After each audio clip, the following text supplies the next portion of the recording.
Live now? Yeah. Which camera am I on? That one? Why is my thing not showing that I'm live? The delay. Oh, the delay. It's like a time machine. Yeah. Okay. Good evening. We'll start off with shop news because I shocked everybody with shop news last week.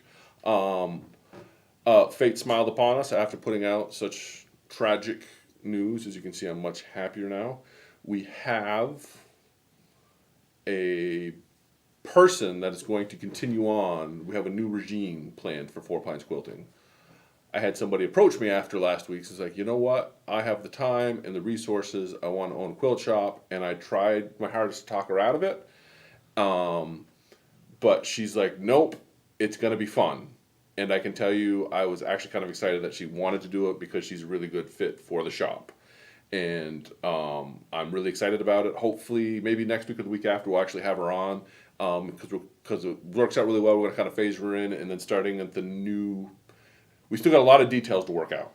But all I'm going to say is the way it looks now is we got somebody on board, and she's going to be awesome. I'm really excited because she's going to, like I said, great fit for the shop. She's really going to do a really good job, and I'm kind of excited about it. And there'll be more to come on that. So the tragic, drastic news that was such a downer last week.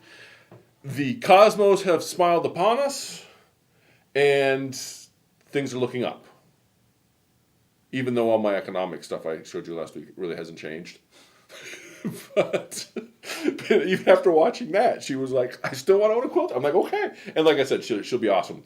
But I thought, as a continuation on, we're not going to talk about quilting so much. I actually want to talk about something I don't say near and dear to my heart, but something that I think a lot about as a retail shop owner. I was going to break down profit margins and markup.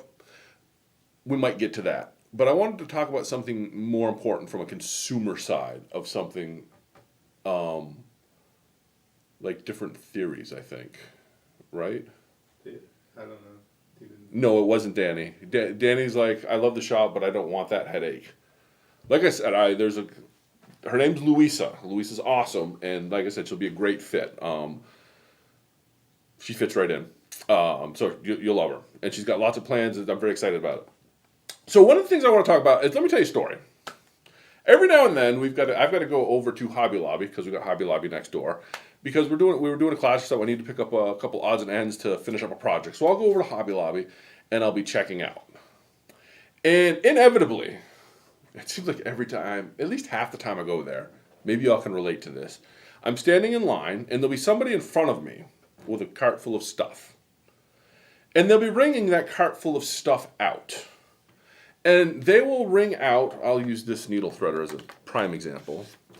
They'll be wringing this out, and they're not going to get the 20 cents off that their coupon or the sign says that they're going to get off of their 20 cents off of their $2 needle threader. Never mind that they've got $50 worth of stuff already in their basket. They're going to sit and have an argument with the poor kid behind the counter about the 20 cents. And I always feel bad for the kid because it's like, really? You've got 50 to 60 bucks worth of stuff here, and you're arguing over 20 cents. Now, I know that people will say 20 cents is 20 cents, and this is probably why I'm a bad business person, because it's not worth it to me. What's your take on that, Eddie? The old saying, you'd ruin a $10 pocket knife to save the. I don't remember what the saying was. Yeah. Did I ever tell you that? We used to do that in high school. I worked at T-Bird Mini Mart, which is on Washington Street.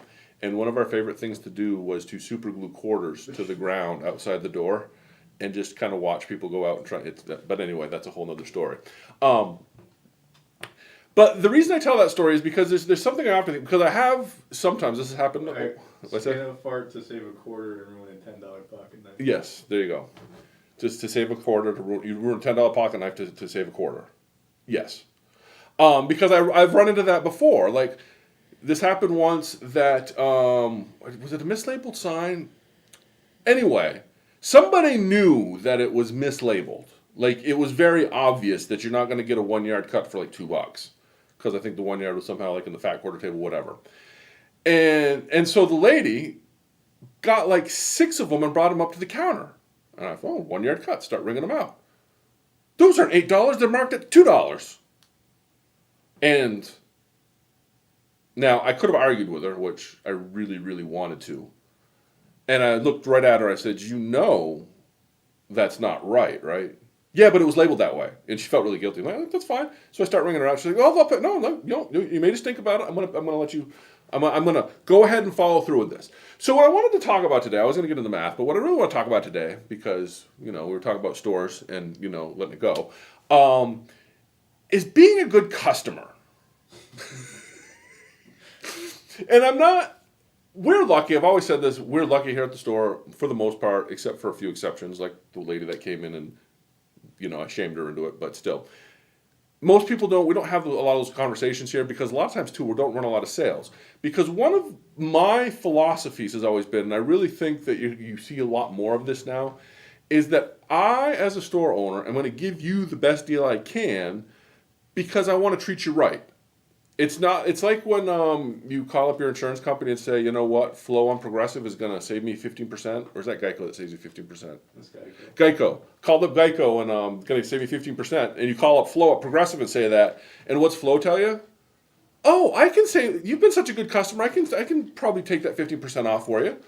Let me see what I can do. You know how much that irritates me, Eddie? If they can, why didn't they just do it? Yeah, they should have been doing that from the first. If I am a good customer and you are a good business, you are giving me the best deal you can. I should not have to come ask for it. Right? Yeah. And that anytime when I call up somebody and change service and they do that to me, I'm like, yeah, this conversation is over. I've actually stayed with my insurance company once when I was kind of calling around because they're like, it's the best we can do, but we really.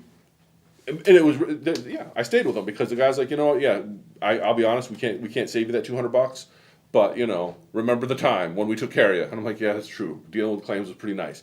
So what I want to get into, like I said, this is really kind of unprepared and I'm kind of ranting today, but it was something I really wanted to talk about because I really think that it's important, especially as the economy starts to go, is there's this idea, because I fall into this all the time, is that the capitalist or the store owner is out to make the most money that they can. And I'm not going to say that that's not true. There's a lot of businesses that people are in business for business and are in it for the money. What you're going to find, especially in a niche market such as a quilt store, very rarely is the person behind the counter there because they're trying to get rich. They are doing it because it's a love that they have. So when you're looking at $12 or $15 a yard fabric, that is probably because that's the best they can do for fabric. Because one of the things that I really think the internet has changed is, from a business standpoint, businesses now have to give you the best that they can because it's very easy to go online and find a better deal. And be a good customer and respect that. And if, don't get me wrong, there's some businesses that are kind of shady, and if they are, then don't give them your business. But don't think that everybody's out to get you. They're probably not. Everybody's got to eat at the end of the day. So on that note, I wanted to talk a little bit about profit margin because this is something very interesting to me that I think that is an interesting conversation when you start talking about the cost of things. Because one of the things is, have you ever heard of showrooming, Eddie? No. This was a huge issue for like Best Buy, like Circuit City. Do you remember Circuit City? No. Probably not, because that went out of business before you came around. But Circuit City was probably one of the first casualties of the internet. Because you know what Circuit City used to have? They were awesome. They'd have like these entire surround sound like living rooms set up. I think Best Buy still does this to some degree. Yeah. And you could go in and check out the latest television and the subwoofer and the surround sound. And they would hope that you would buy. You would sit in their little home theater and like, wow, this is nice. And then what happened though with the advent of the internet, suddenly that Circuit City television that's $2,000, yeah, you can get it on Amazon for $1,200. And I mean, I'm going to save $800. I can wait a couple days, get it off Amazon, right? Yeah. And that's what they call showrooming. When somebody goes into a business, checks out what's there to make sure it's what they want, and then they go home and order on the internet. That's why Best Buy actually has a really generous policy of price matching. Like if you find something on the internet, that same thing, they will actually match the price because they're trying to combat showrooming. But the internet really made this a problem. Yeah. You don't see it so much in like niche businesses like quilting, but it is a big problem because what's happening is the person that has invested in the showroom to make the sale Is not getting the money for the sale. But that's why their television cost $2,000 instead of $1,200 because they have the showroom. They went through the trouble to actually give you that experience where you could test it out. Does it make sense? Yeah. No, so that's why I wanted to kind of get into margin versus markup because I think you see this a lot. You kind of see this a lot in the fabric world. And I'm not telling you not to buy fabric online. I'm not going to be the person that tells you that at all because we have an online website and I'm going to be like, shop at our website. But what's interesting to me is the stuff that sells online. I would say 90% of our sales are probably basics, right, Eddie? It's usually like a Moda Marble or like a Grunge or a really well-known collection, right? I don't know. There was the skeletons I made you buy. Yeah. The panels. Those went really fast. Those won't really. Yeah. Okay, something like that. The oddball stuff, which that makes sense because you're not going to see that in every store. But one of the things about buying fabric online is you really want to, like I have this example here. You want to come in and you want to feel your fabric and love your fabric and see, oh, it's nice fabric and look at the colors because the screen doesn't do it justice. So fabric is kind of a special thing as far as online goes. But I'm never going to tell you not to buy online. But one of the things you will run into is what online did for a lot of retails is it was a race to the bottom. Like, how low can I go? How much of a margin can I chop? Because if you're just selling stuff out of a warehouse, you don't need to pay your electricity. You don't need to pay somebody to stand at the counter to cut it and all that. So, am I boring people yet? The graph looks fine. Okay, I'm about ready to get into math, and I know that math bores people. There's two things that you want to look at, and I'm going to kind of get into numbers here because, for example, this Tulip Pink fabric. In fact, I'm going to give you real numbers. This Tulip Pink fabric is marked for $13.95. That's what we're selling it for, $13.95. Now, Tulip Pink is interesting in that they have what they call minimum advertised pricing, and in fact, I believe Floriani has that. Some of our stuff has that. And I might be in trouble for advertising this because I don't know what the minimum for Tulip Pink is. So what you will find is there's some fabrics that list online that are always going to be cheaper in store. Because minimum advertised pricing means that, I know Tulip Pink has it, that if I have it listed for too cheap online, or too inexpensive online, I'm going to get a call from Free Spirit Fabrics and they're going to be like, if you don't bring that up to the minimum advertised pricing, we will not sell you any more Tulip Pink fabric. No, that's not to say I couldn't buy it through a distributor if I wanted to, but I will not be able to get it directly from Free Spirit, and if there's no distributor carrying it, I'm SOL. That's how, it's not a monopoly per se, because they're not saying I can't buy the fabric, they're just saying we're not going to sell it to you if you don't respect our minimum advertised pricing. So that's how a lot of these, excuse me, a lot of these places are getting, are kind of combating, the race to the bottom in online sales. Aurifil does the same thing. There's a minimum price that you can advertise Aurifil online for. You may find that your local shop will sell it less expensive because most of the time the minimum advertised price is going to be pretty close to at least a 90% or 100% markup. And do you know what that means? That means you made it that much. That means if it costs $13.95 for you to buy it, it costs like 6 it or 8. It costs $7. We'll round it up to 14 to keep our math easy. It costs $7 on the wholesale side. I don't know why I had so much trouble with that. I don't know either. It was kind of special. Let me just tell you that. So a lot of times your minimum advertised price is going to be 90 to 100% markup.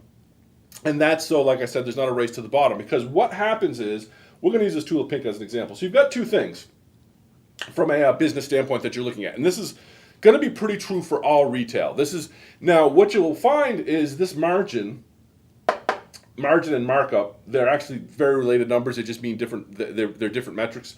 But you arrive at very similar and you find that there's a direct correlation between the two. this margin is what most businesses are looking at. That profit margin is going to vary depending on your industry. For example, home appliances, this margin is going to tend to be about 30%. You'd expect to make, there's a 30% profit margin on, say, dishwashers. I don't know what it is for cars. I'm not a car guy, but I can't imagine it's going to be much more than 20%. It might be 30%, but it's going to be different. And what you'll find is as stuff gets more expensive, it tends to have a little bit lower margin. Whereas stuff gets smaller, the margin goes way up, and that's because it's easier to convince a bunch of people to part with $2. So if this is $1.95, and I can tell you that I think we pay 95 cents for these, so we make like $1 on them. But I imagine that you bought the same thing over at Hobby Lobby. They're probably paying closer to 50 cents for these, but they're going to get the same $2 because what's $1 versus $2. If you need a needle threader, I'll pay $2. Give an extra $1 for it. So you'll find a lot of times on less expensive items, they have a little bit higher margin because psychologically it's easier to sell. So let me show you how the margin is figured. In both of these, you'll notice you have P, which is the price you're going to pay for it, minus the cost. And for the margin, you divide that number by the price. For the markup, you divide that by the cost. So for this example, let's use the Tula Pink. We know that we're going to pay, we're paying $13.95 for it. That's what it's marked at. Cost on Tula Pink, off the top of my head, I want to say it's around 7 at this point. It used to be $6.75, but I think we might be up to like $7.35. I could be wrong, and I'm probably going to get in trouble. What's that? Why make 14 and 7 so the math's easier? Because I'm going to use my calculator, and then we'll do all the math out. Okay, no, because we don't want to do 14 and 7. Because I just want to do this like right. And if I'm letting out too many secrets, and you work for Free Spirit, and you want to come down on me, I'm selling my shop. So, so there. And then price is the $13.95. So if we do the math on this, we do. I had my calculator up. Of course, I wish. Okay, here we go. So we're going to do $13.95 minus $7.35 equals 6 3/5, which is 6.6. And that's actually going to be the same for this calculation down here, the markup, and you'll see what that markup is here in just a second. So this comes out to 6.3. 6.6 divided by $13.95. That's going to be our margin, and then our markup is going to be that 6.6. Instead of dividing by our price, we're going to divide that by our $7.35, which is our cost. And like I said, these numbers are fairly close. We know it's $13.95 because it's right there on the bolt. The $7.35 may be off. And of course, this will vary. This is the other reason that they do, like Tula Pink does minimum advertised pricing. Because if I bought a bazillion bolts, I'm sure the sales rep would have said to me, you know what, you're buying 500 yards of fabric. Let me give you a deal. And they sell it to me for $6.95. $6.95 over 500 yards adds up quick. So then there's an incentive for economies of scale for me to buy a lot more fabric because then I can sell it cheaper. And I can move a lot more fabric if I'm selling it cheaper online. And then, like I said, it becomes a race to the bottom. And then you can't get Tula Pink in your local store because nobody can afford it. Nobody buys it. So our margin here is 6.6. We're going to divide that by 13.5. Now, the reason I want to show you these numbers is, so our markup, our profit margin is 47%. Now, what you're going to find typically, and then our markup is going to be, like I said, markup is usually like the inverse. So we're going to do 6.6 divided by 7.35. Well, not really the inverse, but our markup is 90%. Which, like I said, that tells me that I'm probably about right on that 735 because what did I tell you that map pricing is usually about 90% of wholesale in a lot of cases. So now, if you're the person at Hobby Lobby that just got mad at the poor kid for the 20 cents that you didn't save on your on whatever it was that was on sale for the day, it's because you've got your $50 of worth of stuff in your basket, and you're one of those people that's concerned about that 20 cents, you're going to see this number here, that 735. And you're going to say to yourself, why am I going to pay my local quilt shop $13.95 when I know they only paid $7.35 for that, $7.35 a yard? Right, Eddie? Yeah, Am I wrong in that? I don't think you're wrong in that. If you want to have some fun with that mentality, go on Facebook or Reddit and find any sort of anti-capitalist or socialist group, and what I'm about to explain is lost on them. But it's a thought. When you first see that number, I can understand why people would be upset. But you're not buying a whole bolt of fabric to hold in your house. Yeah, so yeah, there's a reason why we as a store have to. There's a reason why we have to. This 47% has to be in there. Okay, just right off the top, how many people? Most of the time, people are paying with a credit card, right? Yeah. Credit card percentage, roughly speaking, 2%. Sometimes it's 2.5%, sometimes it's 1.5%, but average is going to be about 2.5%. We're going to say 2%. So right off the top, we've just lost 2%, right? Yeah. So that 47 becomes 45, right? Yeah. All right. How long is that sitting on the shelf? Because we've had to buy the entire bolt, not just 1 yard. Yeah. So now we have to pay to store it. We have to pay to heat it. We have to celebrate its birthdays. So out of this 45%, we have to do all the marketing comes out of that. Do you know what the average marketing budget is? No. I don't stick to this because I'm awful, because I'd rather buy fabric rather than market things. But typically a marketing budget is right around, they say 15%, but I think 10% just to be conservative. So take 10% out of the price, because the 10% of your profits should go to marketing. So now we're down to 35%. So what's 35% of $13.95? Probably like 8 or 9. 35%? I'm gonna figure that out right now, just because. Wait, no, like 5. Times 0.35. 4.5. So instead of making the $6 that it looks like we're making, just off the two, marketing and the cost of credit cards, our $6 that we had there is now down to $4.35.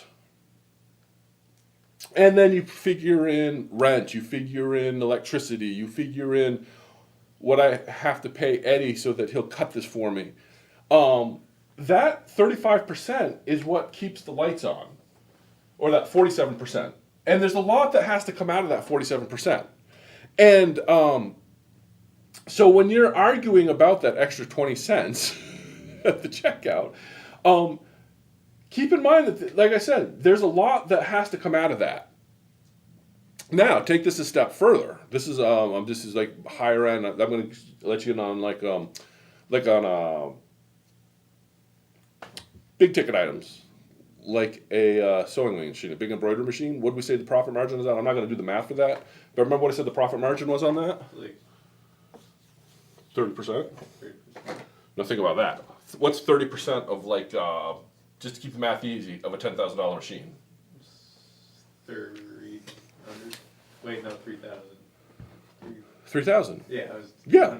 10,000. That's a good chunk of change, right? I sold a $10,000 machine. I got a 30% markup. Oh, I didn't even take that out of there, out of that 30%. Yep, so So what's the first thing that comes out of a big machine? How many people? repair. Well, we're not going to get into that. Just the cost, right off the top. Most people want to get their machines no interest financing for 60 months, right? Yeah. Well, remember how I said credit cards charge 2%? Is financing more? Special financing is a lot more. You want to take a guess on how much more? 8%. It usually is closer to 10%. So right off the top, that 30% goes down to a 20% number. Right off the top. And you know the other number I didn't take out of our other 45%? Taxes. Oh. Yeah, that will. Taxes right off the top. I'm trying to remember what the tax rate is. But I'm going to tell you just to be on the safe side, you want to figure about 10 to 15% in just taxes. So what does that do to us suddenly? Our 10% or 20%? It's 10%. We're down at 10%. Right? Yeah. And so what's 10% of a $10,000 machine? $1,000. Yep, and out of that $1,000, now we can pay our rent, we can pay our lights, we can make our paychecks. But what else has to come out of that? See, this is the other thing when you get into bigger ticket items that you don't consider. What else are we taking out of that? You have to make sure they're taken care of. It may yes, and see this is the other reason why we sometimes get ourselves in trouble. Because how many people that we've sold sewing machines to, they come in a month and we're like, it's not doing anything. Well, we'll take care of it, right? Yeah. Well, that came out of that 20%. And I'm all right with that. Don't ever think that I'm like getting like salty because we take care of machines. Yeah. That was always the deal. When we sold you a machine, we were going to take care of you. But that's also how we feel when we sell you the fabric. How many times, I'm sure more than once you've seen it, a piece of fabric comes back that has like a stain or something on it that you didn't notice before you cut it. Or, I'm not going to tell you to do this, but I've had it happen. You bought a yard of fabric, but you realized you needed 3. And you're like, can I trade this in for the other color? We'd like to help you out here. So that all kind of comes out of these percentages. Have I bored people yet? So what I guess I'm trying to get at is when we see this $735 for a yard of Tula pig, because you all know if you start seeing what these prices are, you see something on sale. Or like, for example, now we have some stuff on sale for $7 a yard. And then I'm being a bad today, but whatever. Because, like I said, be a good customer. If you're only ever coming into the store when we put the stuff for sale for $7 a yard, are you supporting a local business? I don't Are think you? so. No, you're not. Because what you're doing is, if we get stuff, and this happened, we just had some stuff on sale for $5 a yard. And I can tell you almost all of that. There's a few of them that probably cost a little less than $5 a yard, but most of that, $5 a yard is probably less than what we paid for it, but we just needed to move it out of the store. So if you're coming in, and this is true for any store, if you only go to the store when there's clearance and closeouts, you are actually contributing to the demise of the business. Because I look at sales as a favor to our regular customers.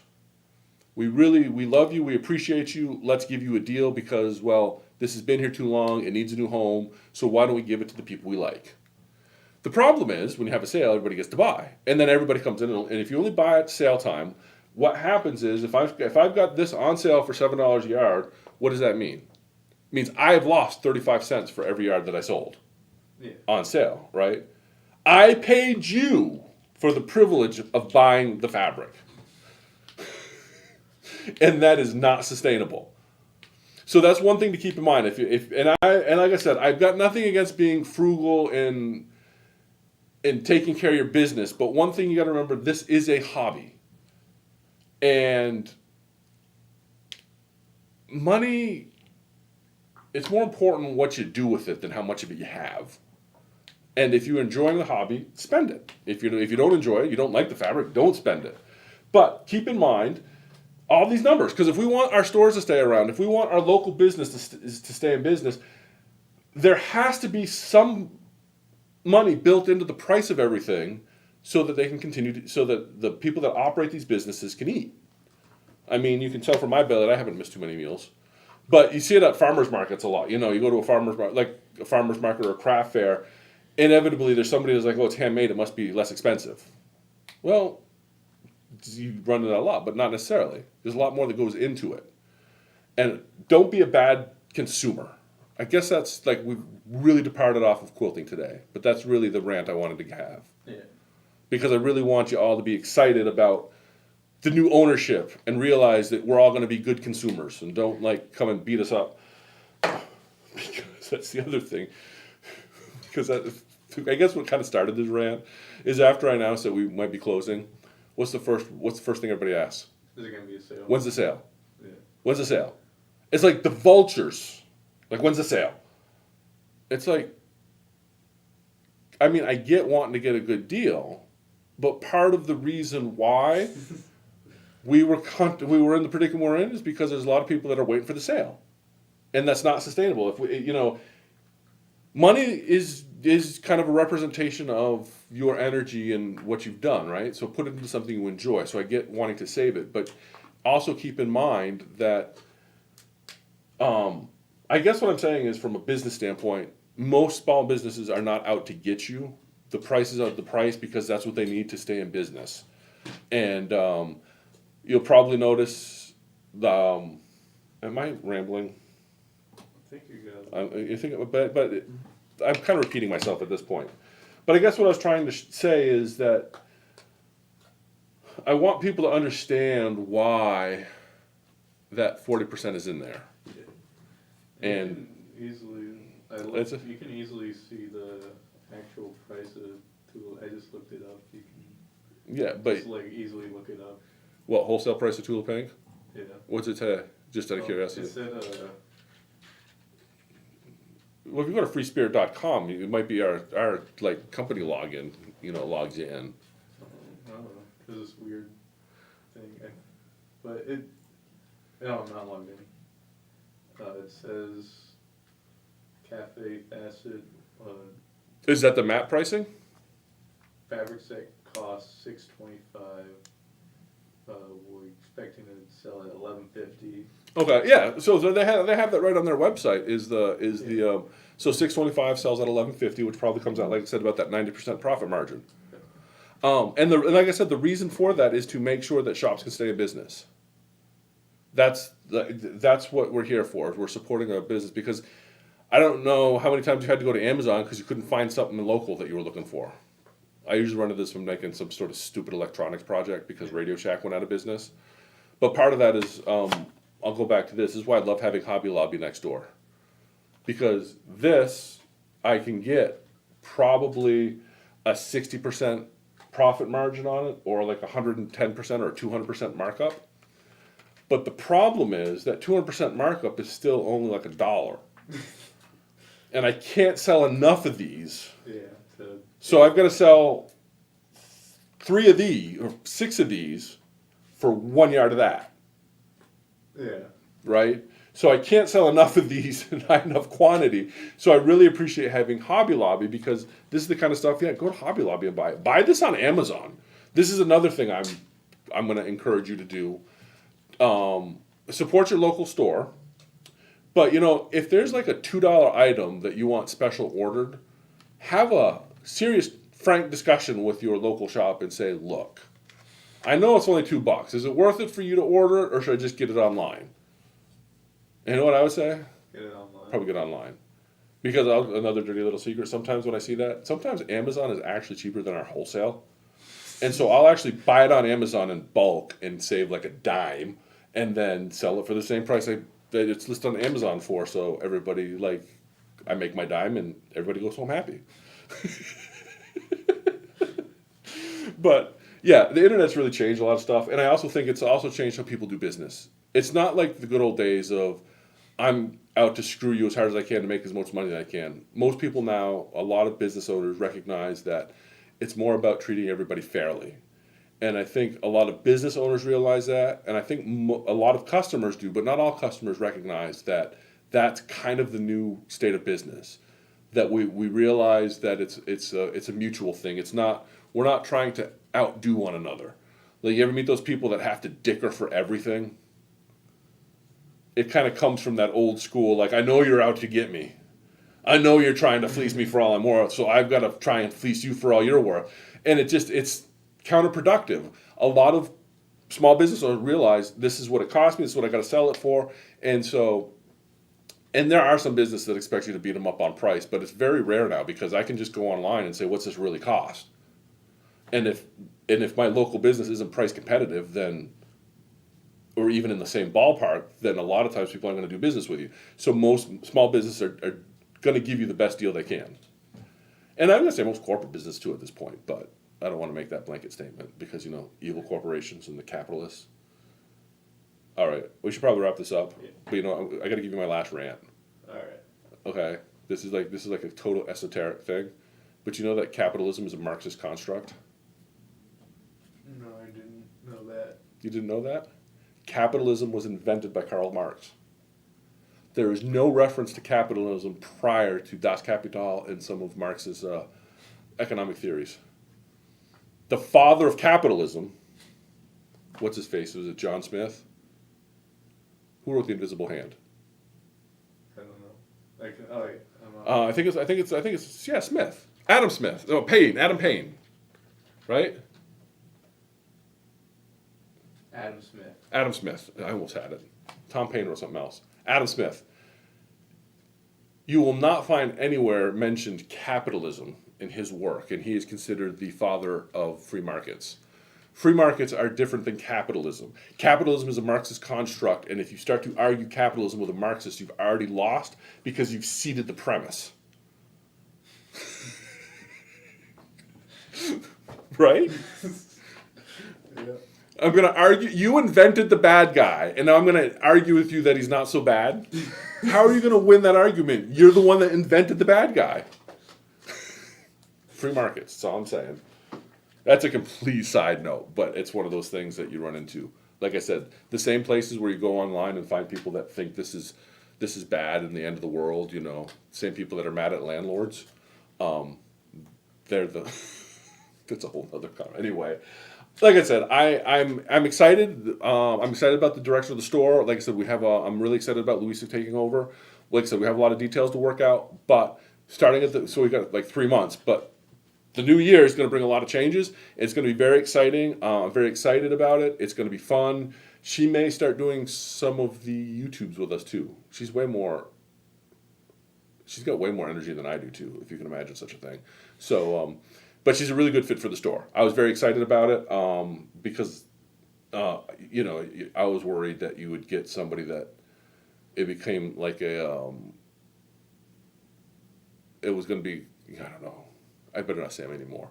But I was afraid that we weren't going to get somebody that was a good fit. But she's going to be a great fit, and I think everybody is going to work out good for everybody.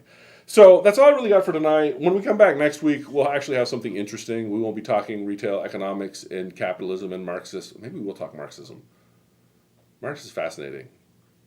I really have enjoyed, the Communist Manifesto? If you want a good read, it's kind of funny. But anyway, because it's just so wrong and it's really kind of fun. Anyway, I am completely diverging off of here. I really appreciate y'all. I appreciate the customers we have. I appreciate you guys watching us here on the YouTubes and for just making this making Four Pints Quilting what it is. I thank you. So on, and be excellent to each other.